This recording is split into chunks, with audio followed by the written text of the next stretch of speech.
adeego adduunyada intaan jiro waajibkaaga oosha axdi kugu maraya arligaygo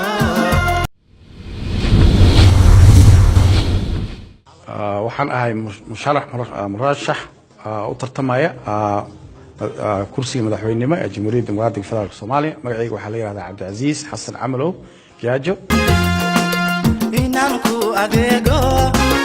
adduunyada intaan jiro waajibkaaga oosha axdi kugu maraya arligaygo shaqaalaha waxaan samayn doonaa dib u dhis wadanka oo idil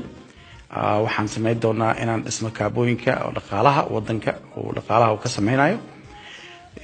iyadoo aan keeni doono wadanka maalgashi caalami ah oo wadanka dib maalgashi ku sameeya iyadoo aan ka faa'iideysanayna kheyraadkeena dabiiciga ah oo Ilaahay nagu manaystay wadanka Soomaaliya oo idil si ummadda Soomaaliya oo dhan ay u gaarto kheyraadkaas iyo oo looga baxo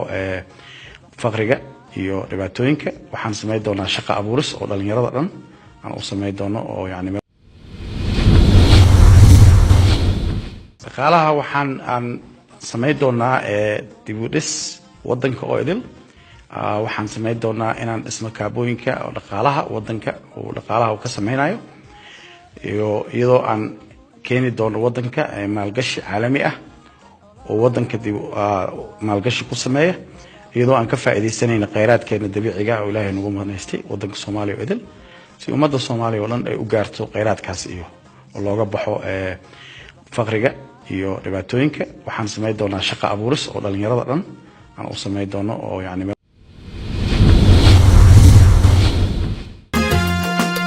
inaan ku adeego